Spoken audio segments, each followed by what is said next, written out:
From the history of the Tulsa Massacre to the Second Amendment and the Black Lives Matter movement, so much of our nation's history that is taught in public schools and even universities and college is done through the lens of white folks with an agenda.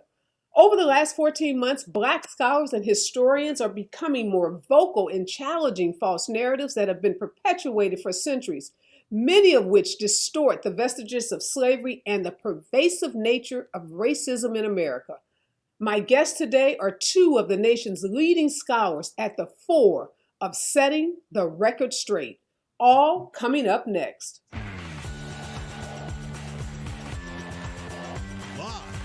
from Los Angeles, this is the Special Report with Areva Martin.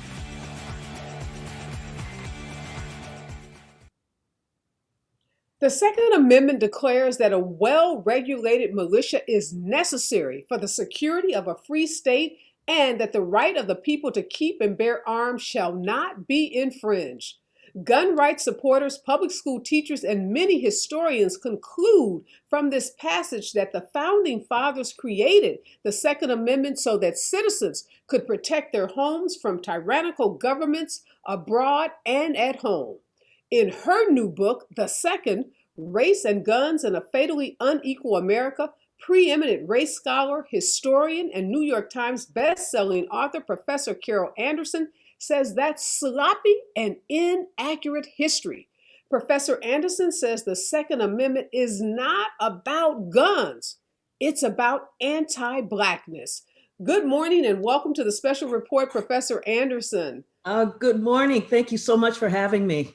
I am super excited to sit down with you. I have followed your just incredible, history lessons.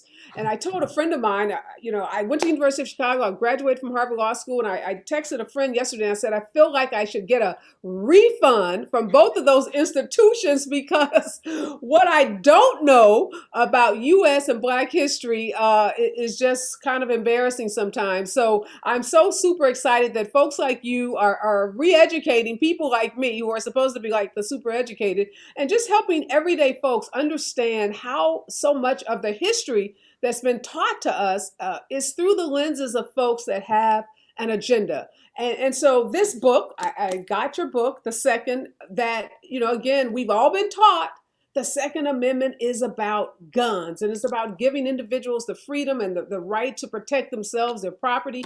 And you say that's all inaccurate. So help us, Professor Anderson, understand better what the Second Amendment is about. When I went back and started looking, and I ended up back in the 17th century, what I saw was a pervasive fear of Black people, a pervasive fear of the enslaved, that the enslaved would rise up and demand their freedom, fight for their freedom. And so I saw an architecture arise, one in terms of the laws banning the enslaved and free Blacks from access to weapons, but also the architecture of the slave patrols that would go into the slave cabins looking for contraband of freedom, such as books, writing instruments, as well as guns. And that you also had then the militia. And the militia was this larger body that was designed to quell massive slave revolts, to put Black folks down. As we kept going through, as we ended up in the War for Independence, and then we end up at the Constitutional Convention, where you see the horse trading happening. You see the 3/5 clause being put in there as the South is playing hardball. You see the Atlantic slave trade with 20 additional years added. And you see the Fugitive Slave Act. Basically, the South saying there will be no United States of America unless we can protect slavery. This is what leads to the Second Amendment. This is when we have the ratification of the Constitution going on. In Virginia, the ratification process had stalled. In Virginia, Virginia was one of the big holdouts. And Patrick Henry and George Mason are going toe to toe with James Madison. They are angry that he has put the control of the militia under the federal government. They're like, the North detests slavery. We can't trust them. If we have a slave revolt, what makes you think that those folks from Massachusetts and from Pennsylvania are going to allow the militia to send the militia down here to protect us? We will be left defenseless. And Mm. so they started putting pressure on Madison, basically threatening to scuttle the Constitution, to have a new constitutional convention if they didn't get a Bill of Rights that would protect them and curb the power of the federal government and protect them in terms of the militia. That is the role of the Second Amendment. The Second Amendment is designed to curtail Black people's rights. And it is like the bribe, it is like the 3/5 clause, the bribe to the South to accept the United States of America and not challenge the power of the central government and not go after a new constitutional convention. Wow. So, Professor Anderson, so many questions come to mind. The first I want to ask you is why in this moment? Mhm. You've written White Rage and so many books. That is like the seminal text on understanding racism in this country. And now this book about the Second Amendment. Why in this moment, was it important for you to write a book about, essentially guns and the belief that guns are the rights of individuals to use as they will? So it was the killing of Philando Castile in Minnesota, who was the Black man who was pulled over by the police. He follows NRA guidelines when he's asked to show his ID. And he's like, I just want to let you know, officer, I have a license to carry a weapon with me. I am reaching for my ID. The police officer begins shooting. And so you have a Black man killed simply for having a licensed weapon, not for brandishing it, not for threatening anyone, simply for having it. And then you get the virtual silence of the NRA in the killing of Philando Castile, which then leads journalists who are asking, well, don't Black people have Second Amendment rights? And I went, wow, that is a great question, because my research is really about the fractured citizenship of African Americans. And so I went looking, do Black people have Second Amendment rights? And what I found in this work was that that the Second Amendment was really designed to curtail Black people's rights, to curtail the freedom struggle, to curtail Black humanity. Mhm.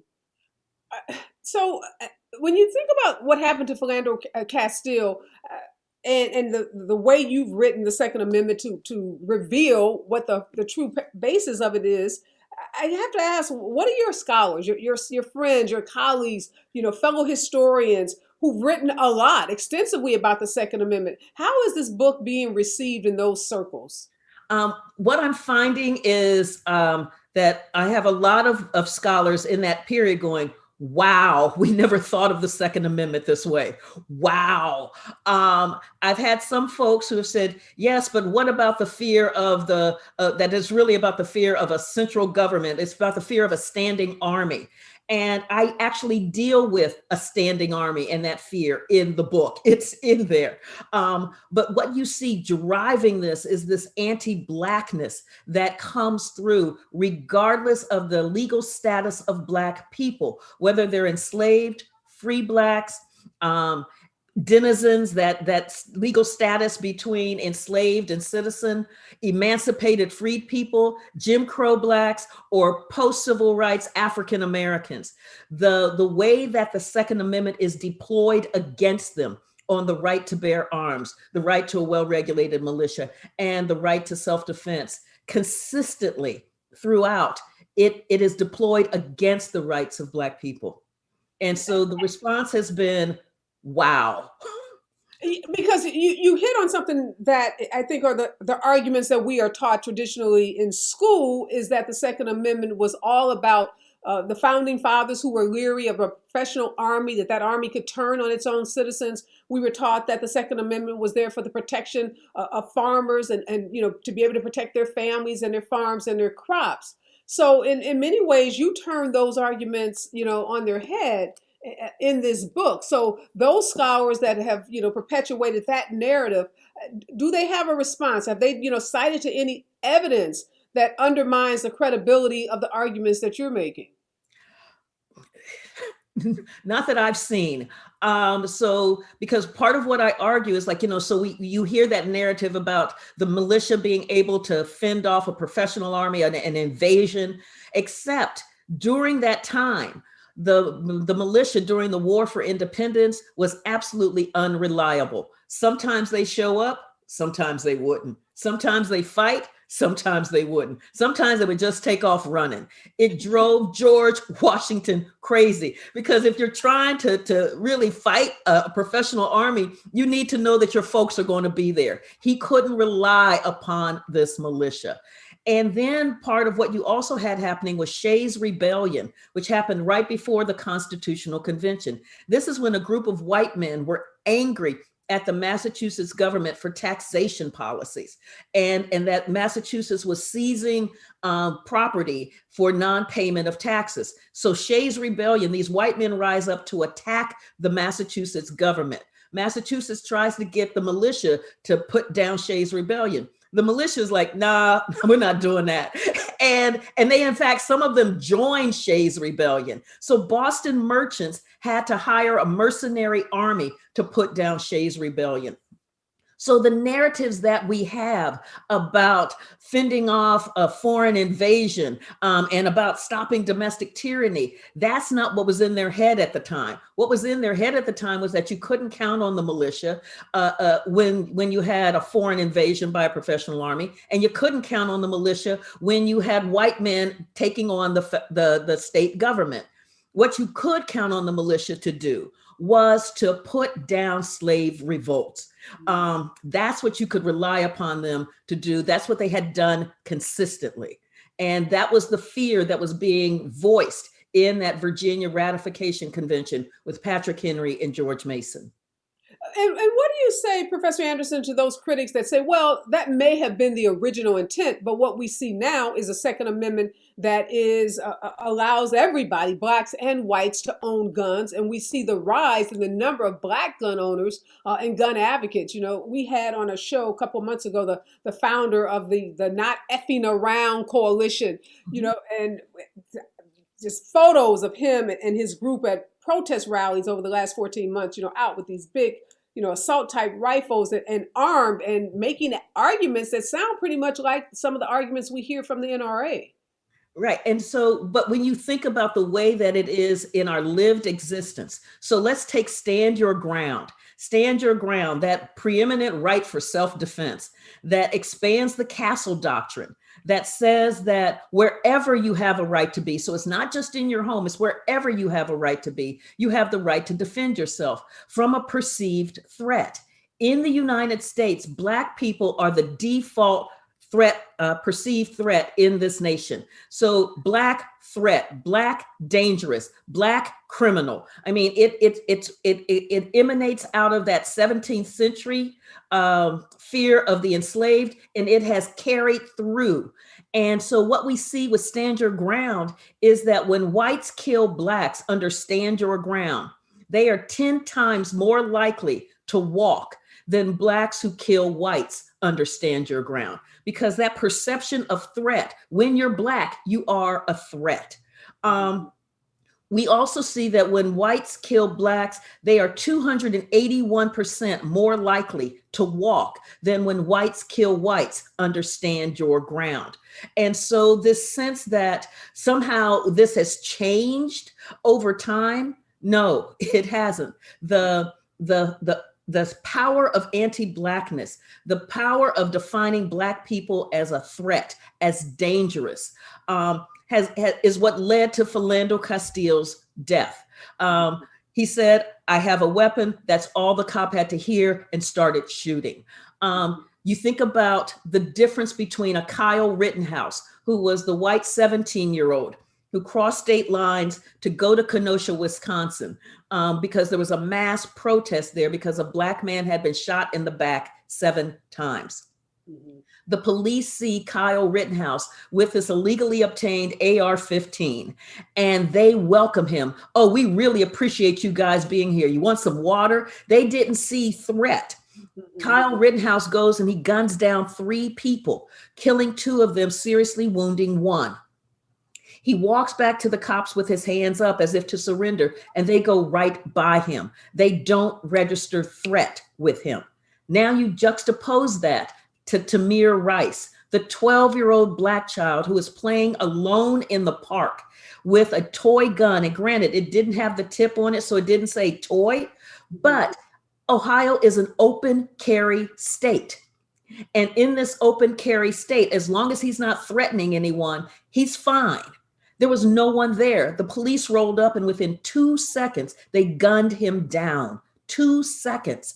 And they said he was a threat. He was dangerous. And so the Second Amendment is, in fact, working just as it was designed to do, in that evisceration of Black people's rights, in that failure to acknowledge Black people's humanity.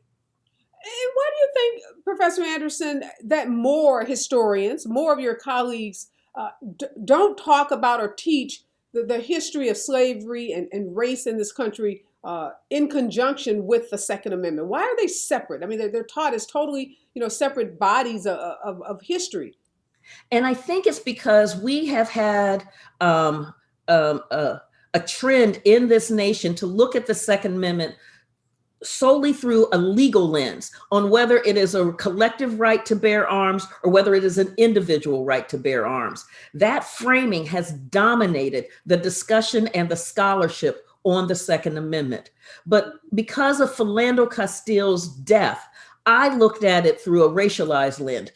Do Black people have Second Amendment rights? And it was using that lens that then just opened up this inquiry, that it made reading the debates about the Constitution and about the Bill of Rights. It made reading the slave codes. It put it in a different perspective, and I think that's why the difference is there. And now, having put it in that racialized perspective and looking at it through the different lenses, where do you come down on what some of we see happening at the state level? And we know now that the Supreme Court is about to take up, a New York City gun case, a case where it's a debate about the handgun laws and the licensing in New York and the ability to carry a handgun. I think the law now requires you have to have some kind of proper cause to carry a handgun in the state of New York, and gun rights advocates have challenged that law, and that case is making its way to the Supreme Court. But what do you think should be the outcome on some of those cases, like this New York case, if the judiciary is looking at the Second Amendment through the lenses that you suggest in your book? And I think that this, as I said, this is to me part of the problem, because when you see the power of anti-Blackness in American society, it means that we can't have the real discussions that we need to have. So that when we have all of these mass shootings and we don't see any kind of adequate response to the mass shootings, to me, that is because of this inordinate fear of Black people. How many times have we heard, they're going to take our guns, they're going to take our guns and they're going to be left defenseless. I think about Jonathan Metzl's book, Dying for Whiteness, where he works with whites in Missouri who have had gun violence happen in their families. And geez. Okay. We're good. Going. Okay, who have had gun violence happen in their families. And so in talking with them about gun safety laws, they're like, absolutely not. You're not going to take our guns. We're going to be left defenseless against all of those people coming in from St. Louis who are going to try to take our stuff.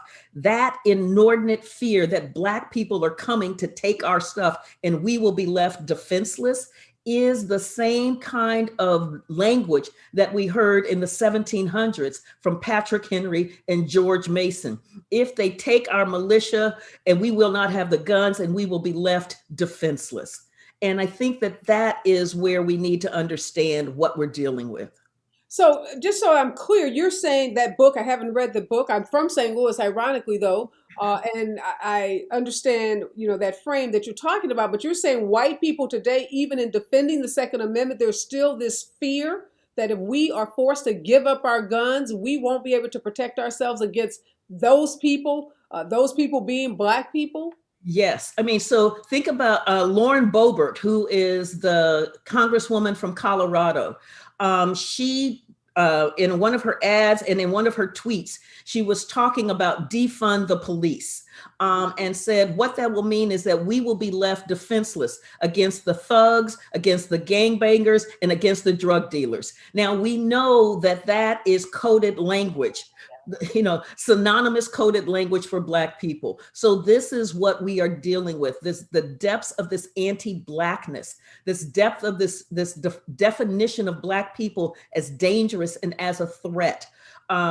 Is short-circuiting an ability to really engage what real security looks like, what real safety looks like. What we know is that flooding the nation with guns has not made us safer. Instead, we have had this trade-off where to be able to not be defenseless against this Black horde, we're willing to be unsafe at the grocery store. We're willing to be unsafe in our churches. We're willing to be unsafe in our workplaces. We're willing to be unsafe wherever we are, at the club, at the movie theater, in our schools. I mean, that has been the trade-off for anti-Blackness. Wow. I think about this Texas law just passed, a bill that basically allows residents to carry handguns in public without licenses. And without training. Yes. And you begin to think about the kinds of demographic shifts that are happening in Texas. And you begin to think about the kinds of voter suppression laws they're trying to put in place to remove the political power of that demographic change. And so this is, to me, part and parcel. This is the other side of that, of how do we control those people? How do we keep them in check? And Professor Anderson, now that we're in the midst of this national conversation, this reckoning on race, this examination of all of our systems, from the healthcare system to the criminal justice system, and allegedly this is all done for the purposes of us trying to dismantle systemic racism. But where do you think this conversation about a new frame on the Second Amendment, where can it take us in terms of reasonable and sensible gun laws in this country? Because we haven't been able to get there, as you just acknowledged, and you just gave us that history of what we're willing to sacrifice, the lives of the thousands and thousands of people, innocent people that lose their lives to gun violence, all because of this irrational fear that white people have of Black people. Right.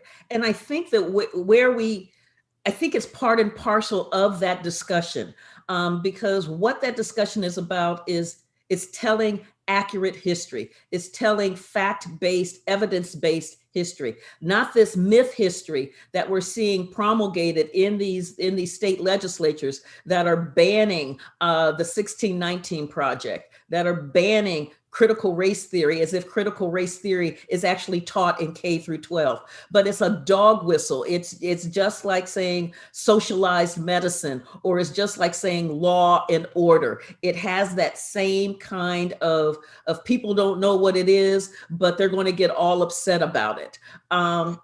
And because what they're pushing is to have a flattened history, what I call a Rick Santorum history, where he talked about, Europeans came to this nation, it was empty land, and then we built it. And so you have white men building this nation all by themselves. And what that leads to is a policy that says we are the makers and everybody else are the takers. And we've seen that deployed politically and policy-wise. Bad history leads to bad policy. When we have really accurate history, we can engage on an evidence-based plane about how we got here. And that's going to help us figure out what we needn't do again, and what we must do. Yeah, I'm so glad you brought up, we're not going to have a big discussion about critical race theory, but as a former law school student that understands that critical race theory was, originally a concept that was taught in law schools, right? A legal theory about using the court system as a way to address discrimination and enacting laws that would address discrimination, and realizing that the thought of that was no longer working because racism was baked into pretty much every institution in this country, but now it's this dog whistle for not teaching accurate history. How do you think we get past that? Because it has become now this lightning rod, and if you talk about race, you're a racist. So it's been flipped on its head. So you and I having this conversation, to some, we're traumatizing white kids, and we're telling them that they're all bad and that they did something wrong and that we're the racists. How do we get past that so that we can teach folks in colleges, universities, and even high schools, accurate history? And this is where we must push back. And I'm so glad I'm seeing the push back, because it is essential. You having folks come through. When you think about it, in the United States, it's something like 20 to 25% of people have a bachelor's degree. The rest do not. And so the history that they have, the narrative that they have, is what they get in K through 12, and then what they get through these public history sites. When those aren't accurate, then we have folks who are walking around in these ideological frames that don't match up with the reality of how we got here. Um, and so it is pushing back. It is pushing back with the truth. And I think of it like therapy, where you have to tell the truth on how we got here, what happened in the past, so that we can have a better future. When you build it on lies and you keep lying, it doesn't get better. Yeah. Well, we've got to leave it there, Professor Anderson. So much I could just spend, hours talking with you, picking your brain. Thank you for pushing back and being that voice, because it's not easy. Oftentimes having these discussions, and these are uncomfortable conversations for so many people. And if people have been fed these lies for years and years and years, trying to convince people that the history that they cherish and the heroes that they cherish, are not heroes. And in many cases, they're villains. Well, they're human. I mean, and this is part of the thing. When you create a heroic history, you have stripped people of their of being human, of making good choices, of making bad choices, and really looking at the consequences of those choices. That's what historians do. Yeah. Well, thank you for your work. You've written about white rage. You've written about voter suppression. So many of your books are New York Times best-selling books, and obviously this is an important book for anyone trying to understand the Second Amendment, what this whole debate about gun rights is, how it leaves out a very important issue, which is the anti-Black policies that we see throughout so many institutions in this country. So again, thank you so much, Professor Anderson. We're going to come back and have another critical conversation about something that's near and dear to both you and I. But best of luck to you. And again, thank you for sitting down with me. Thank you so much for having me. Thank you. Wow. Okay. We were talking about guns and the Second Amendment, and one issue that comes up, you can't have a conversation about guns without talking about capitalism. Uh, and obviously, capitalism plays such a big role in the history that we're taught or not taught in universities. And my next guest has written extensively about race, and she writes about capitalism and materialism. She has a second edition out of her critically acclaimed book, From Black Lives Matter to Black Liberation. And literally the second updated edition just came out on June 17th. So I'm super excited to sit down with Professor Keeanga-Yamahtta Taylor. She is the professor of African American Studies at Princeton University and an award-winning author of several books, including this new edition of From Black Lives Matter to Black Liberation. Good morning and welcome, Professor Taylor. Good morning. I'm glad to be here. So your first book, From Black Lives Matter to Black Liberation, critically acclaimed book, published in 2016, and this new edition just out literally June 17th. So my first question for you is why the new expanded edition? Well, I think, when I was writing the first edition of the book, the movement really was unfolding. I started writing it in the winter of 2015, just months after the killing of Mike Brown Jr. and the protests that had unfolded around that then morphed into national protest after the murder of Eric Garner. And so, there were a lot of dynamics involved in the first iteration of the Black Lives Matter movement that had changed. Probably the most important one is that, Black Lives Matter unfolded during the twilight of Barack Obama's administration, which created a different set of dynamics than those that were occurring with its reemergence last summer during the twilight of Donald Trump's administration. And so I wanted to with the second edition, I think many of the sort of main themes of the book that look at the origins of racism in the United States, its relationship to a history of police abuse and violence, police brutality, and the development of this movement.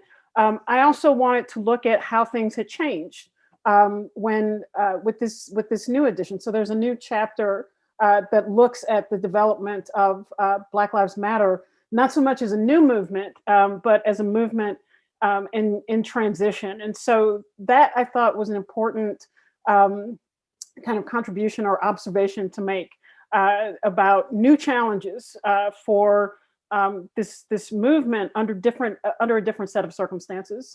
And can you help us understand from your perspective and the research and the arguments that you make in the book, how that movement, the Black Lives Matter movement, how it did change and some of the differences under the Obama administration and under the Trump administration? Well, I think the biggest difference is that Obama felt compelled to have to engage with the movement. I think there were, several reasons for that. I think that he was sympathetic towards Black Lives Matter and this issue of police abuse and violence. I think the Democratic Party as a whole were concerned that the 2016 presidential race would be the first one without Obama at the head of the ticket in the previous 8 years. People know that Obama had an extraordinary impact on Black turnout with the election, and I think the Democratic Party was worried about what would happen if they were perceived to not be taking police brutality issues seriously, how that could impact the turnout of African Americans in a race that would pit a new Democrat against a new Republican candidate, where they felt that they would need a robust turnout from Black communities in order to maintain control of the White House. And I think they were largely correct about that. But what that meant in the interim was that there was essentially a kind of open door policy for activists to go to the White House to confer with the Department of Justice. And we saw that, Obama created a police commission to investigate issues of police brutality. The Department of Justice imposed consent decrees that, tried to impose certain rules and regulations on police departments that had been found or suspected of violating the civil rights of Black people. And so this was an atmosphere in which I think the activists felt like they had a seat at the table and that they could play some part in shaping a federal response to issues of police brutality. And I think with the Trump administration was completely the polar opposite. Trump, in many ways, is openly racist against Mexicans, is openly racist against Muslims. But in the kinds of rules of American politics, he could not be openly racist against Black people. And so he leaned heavily on codes, innuendo, but also he leaned into just outright hate speech directed at Black Lives Matter. And so Black Lives Matter became a focal point for his candidacy. So that was obviously different. And then in combination with that, Trump was a full-throated supporter of the police under any and all circumstances. The police could do no wrong in the eyes of Donald Trump. And so I think that it meant that there would be no kind of a dialogue between the movement and the head of the federal government. And then the Department of Justice tore up the consent decrees that had been created under the Obama administration, would refuse to investigate charges of police brutality, and essentially made themselves, in combination with the Trump presidency, hostile to the claims of racism and policing and police brutality. And I think it really set the stage for the kind of sharp confrontation that we saw last summer. It's kind of it's interesting, Professor Taylor, that you said Trump was a full-fledged supporter of the police, because when we look at January 6th, the insurrection, the mob that stormed the Capitol, and now we look at the response from the Republican Party, many of whom are ardent Trump supporters. And what we had expected to see from these ardent police supporters is full on support for those Capitol Police, who were attacked by these insurrectionists. But what we're seeing in some ways is the polar opposite. So the party that was pro-police and anti-Black Lives Matter has, thrown the police under the bus for all practical purposes.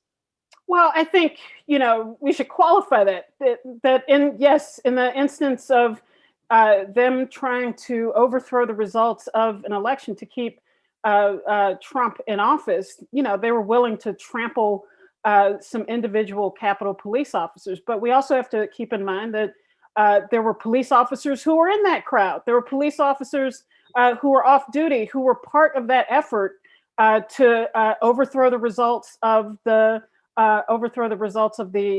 election. And I think, the Republicans have been very good at compartmentalizing the issues around January 6th while maintaining steadfast, unquestioned support for the police, no matter what they do, no matter how many videos are produced, no matter how deep and resonant the cry for change within policing in the United States is. So I don't think we should necessarily conflate the two, although, it's fun to use that as an example of the kind of duplicity and hypocrisy of the Republican Party. But, this is very consequential when it comes to actually doing something about police on the local level. You write in the book, Professor Teo, that many white people and liberals were shocked at the anger and uprising in Ferguson after the 2016 shooting of Michael Brown. Why do you think people, because Michael Brown came after Trayvon Martin and after other high-profile shootings by police or, wannabe police like George Zimmerman. So why do you think there was so much shock and surprise after Michael Brown's shooting in Ferguson? I think there are probably two reasons. One is that after Trayvon Martin, there were lots of protests and anger, but there wasn't a rebellion. There wasn't a full-scale uprising in response to that. And so the Ferguson uprising was the first of its kind since police and anti-police uprising in Cincinnati in 2001.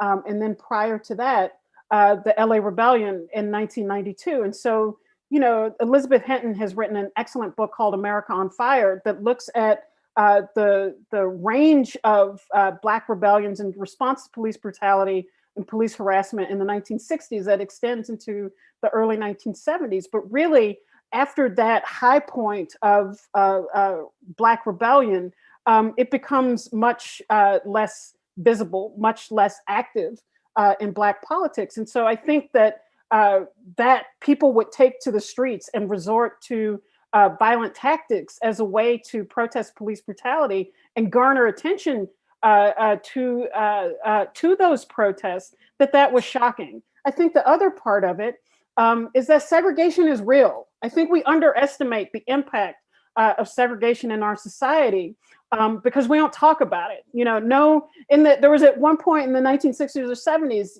elected officials would run on whether they were for segregation or whether they were against it. It was part of our political vocabulary. And no one talks about segregation anymore. We accept it as a kind of naturalized part of our geography. And the reality is that it has implications. It means that white people don't know what happens in Black neighborhoods. They don't know that Black people live in a veritable police state. Poor and working class Black people live in a police state in the United States. What does that mean? It means the police can stop you, the police can question you, the police can harass you, they can beat you up, and sometimes they can kill you in almost 99% of the cases with complete impunity. That is a police state. And I think if most white people understood that, or if they lived with the same conditions, we would see a different kind of reaction from the political establishment. But the political establishment uses that ignorance, uses the reality that is hidden from most of society, that is behind a wall for most of society, as a reason not to change anything, not to do anything. Yeah. And you talk about Ferguson even further in the book and talk about how the protests pierced the narrative of racial progress assumed with the presidency of Barack Obama. And it's kind of interesting that following, Barack Obama's election, we were actually having discussions in this country that the United States was post-racial. So when we think about where we are today in 2021 and those conversations in 2008, as a historian and a race scholar, how could we even have assumed that? I mean, it seems so naive, and almost nonsensical that we were having those discussions. Well, some people assumed it. I think in the media ran off with that headline. And I think that was part of the euphoria, the confusion with why Obama was elected in the first place. But I think it was quickly dispelled. And I think for a lot of African Americans, no one thought that racism was going to end, but most people certainly thought that things would be different, and that part of that difference would mean things would be better, but that it was evident of some sort of progress.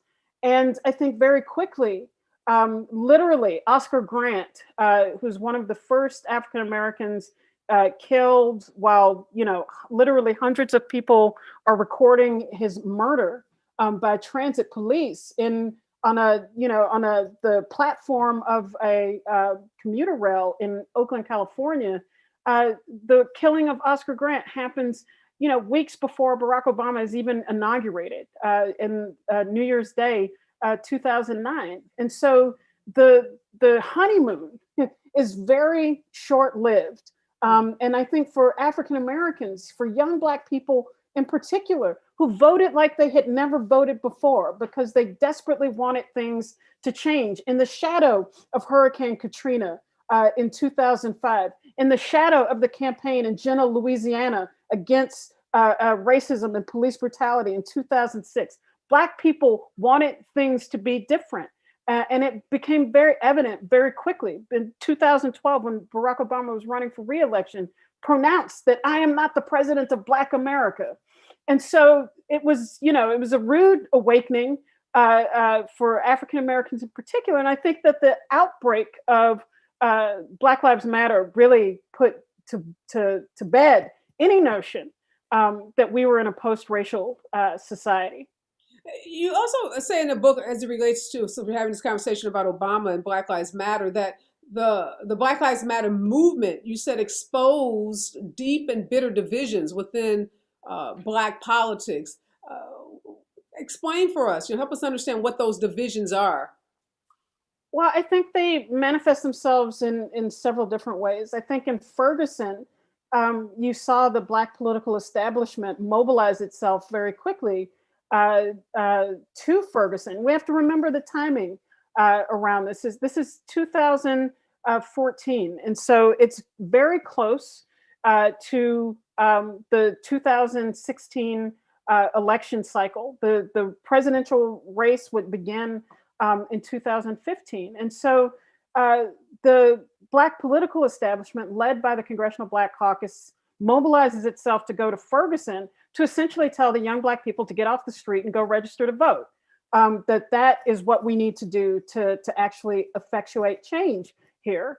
And, again, these are people, sometimes it's hard for us to recall the way that the Obama campaign really mobilized Black America around his candidacy in 2007. Once Black people realized that he could actually win, because people will remember that Black America at first was very reticent about supporting Barack Obama. But once Black people realized he could win, everybody fell in. Everybody fell in. This was a campaign that brought out unprecedented Black political support.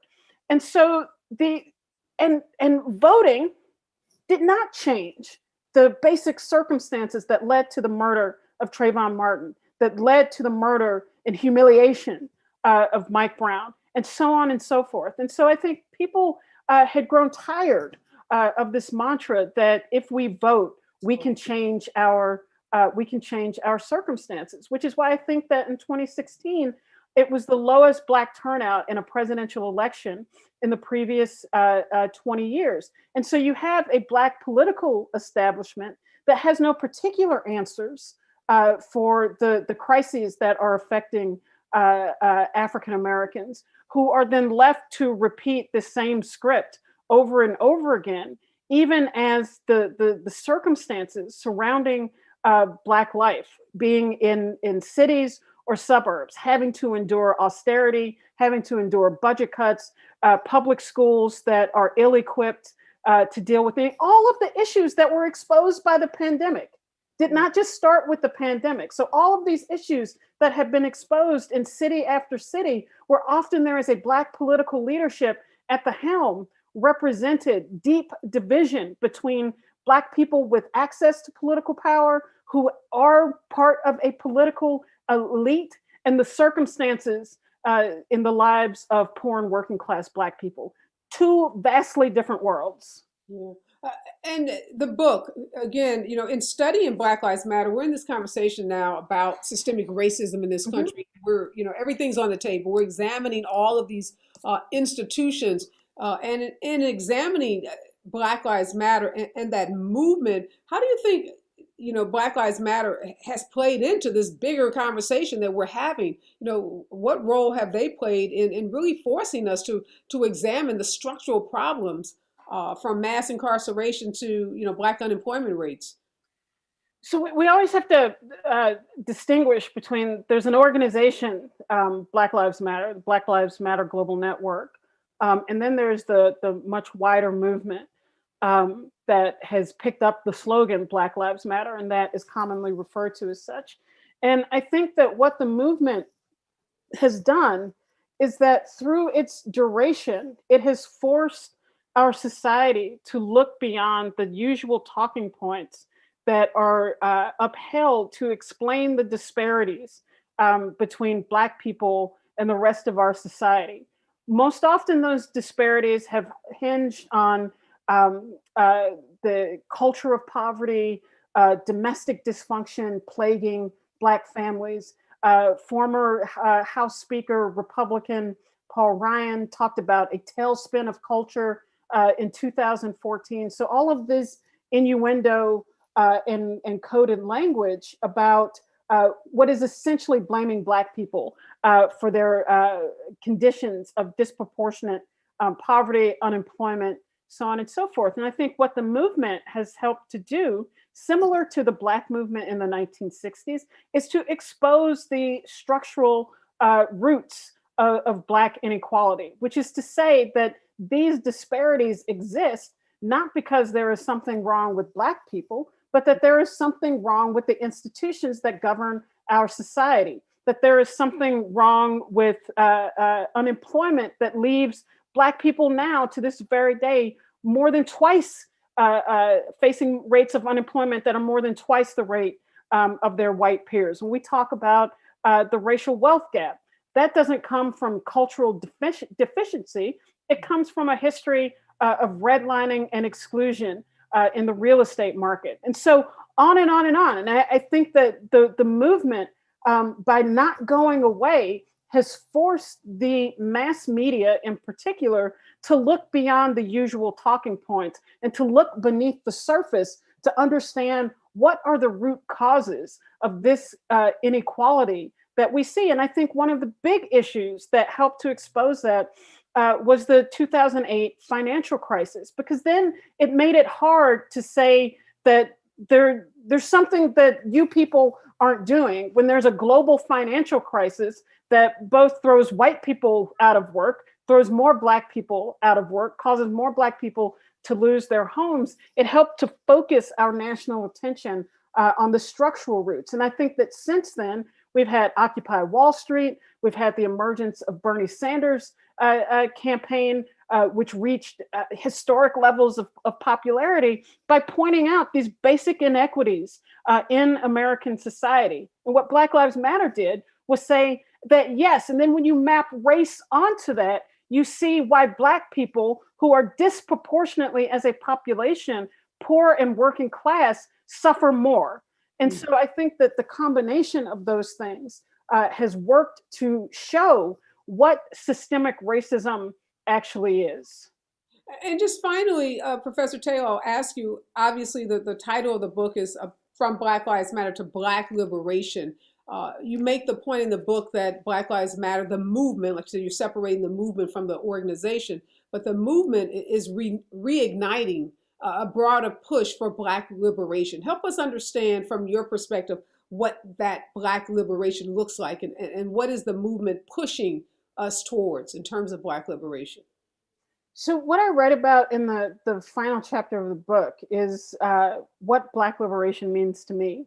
And to me, it means what would it mean to be in a world where Black people did not face coercive choices around employment and housing? What would it mean to be able to make decisions in one's life that were not influenced by a lack of money or a lack of resources, to actually be able to exercise some form of self-determination? And so that to me means looking at these bigger questions of why Black people can't make those decisions. And I think oftentimes the discussion around racism in this country revolves around personal feelings and you know, do white people like Black people or not? Do white people want Black people as neighbors? I think it can also be reduced to questions of policy. Is there good policy or bad policy? I think we have to look even further. When we have an economy that is organized around scarcity, right? The idea that there's simply not enough. There are not enough jobs to go around. There's not enough good housing to go around. There's not enough good slots and good schools to go around, that forces groups of working class people to fight each other for what are essentially crumbs in our society.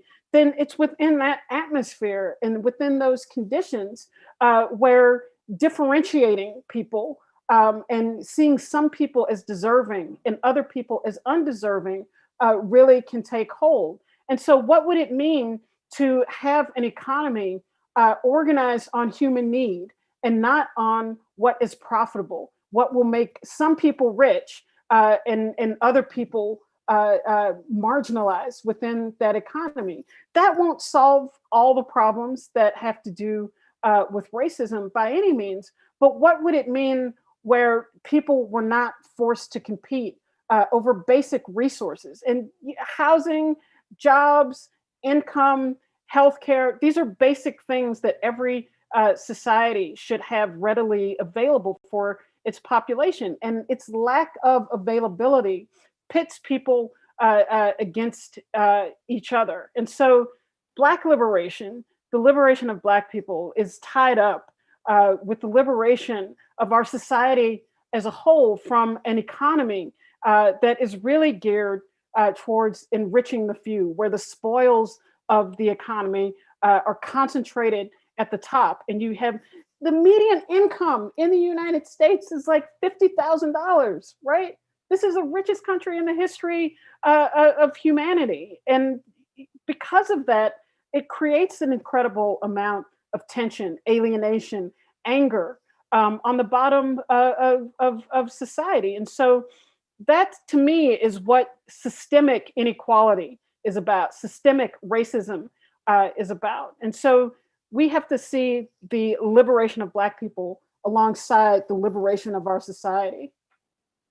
Wow. Just last question for you, Professor Taylor. Where do we go from here? We're having these conversations. You're saying we need to broaden the conversations. We need to talk about, you know, this concept that you describe as Black liberation. Where do we possibly go from here? We're so polarized as a nation. There are folks who still believe that if Black folks just worked harder, you know, if we got married, had kids by the same father, and had a white picket fence and a dog, you know, that all of our problems would be solved. So, I mean, I think those arguments, that is, you know, that is still the mindset of so many people. it is, but I think that one of the things that we've seen in the last couple of years is that even for people who have upheld that mindset, it's crumbling. Like one of the things that we sort of lightly talk about in this country is what has happened to white people, right? Like the in the last several years, the life expectancy for white people has gone into decline. This does not happen in the developed world where the life expectancy goes into decline. And what are the leading reasons for that? It's alcoholism, it's opioid addiction, and it's suicide. And so, if it's like that for a number of working class white people, then what on earth is it like for everyone else? And so, to me, that points to a society that is in deep decay. And I think that we see that with murder rates spiking, a level of alienation and depression and suicide across this country. And I think that what it has done is raise bigger questions than what is wrong with Black people, but what is wrong with America? What is wrong with this rich society that can't seem to provide a basic standard of living for the majority of its population, be they Black or white? Why is it that we have a society of people with a median income of between $50,000 and $60,000 with a Congress that is run by millionaires? We just had a presidency of a billionaire, a Senate where the average wealth accumulation is $1 million, and where in the House of Representatives, the average wealth was $990,000. And so we have a total mismatch between the leadership of this country and the rest of the country, which is why you then see a political mismatch where people in the United States want universal health care. They want more help from the federal government. They want a fairer society, but we're governed by people who have no interest in that. And so I think what is really happening is that there is a bigger question going on about what the nature of our society is, which is why the Republicans have gone hysterical. This is why they're talking about critical race theory. This is why they're talking about everything but what actually matters in the economy and what actually matters in the lives of the people in this country. And so what it means in terms of where do we go from there is that we have to have the mass movement and the political forces on the ground that have the ability to pressure the governing institutions of this country. And so it's not just the Democratic Party, which is a part of the problem. The Republican Party is a part of the problem. We need new kinds of institutions, political institutions, new kinds of political parties that actually represent what is happening in the rest of the country, that represent the interests of ordinary people in this country, to help mobilize that into pressure to force the governing institutions in this country to actually respond to the real needs and desires of the majority of people in this country. Wow, I've got to leave it there. I'm glad I asked that question because it got you riled up. You're very passionate about that, and I love it. Thank you so much, Professor Taylor. Thank you for having me. The book, new edition from Black Lives Matter to Black Liberation is every bookstore. It's online. It's just an incredible account of the Black Lives Matter movement, a true account. And we've been talking this morning about whitewashed history. So you definitely want to pick up this book if you want to have a true understanding of the Black Lives Matter movement and its impact on the United States today, as well as a look back in terms of race and the history of race in this country. It's all in this book. Thank you so much, Professor Taylor, for joining me this morning. All right, I am super, super excited. Feeling really passionate myself whenever I get to sit down with two of the nation's leading race scholars and talk about race and racism. Uncomfortable topic, but to bring it to you straight. I think Professor Anderson said it best: is a bad history leads to bad policy, and we've had a lot of bad history in this country. We've all been taught really, really bad history.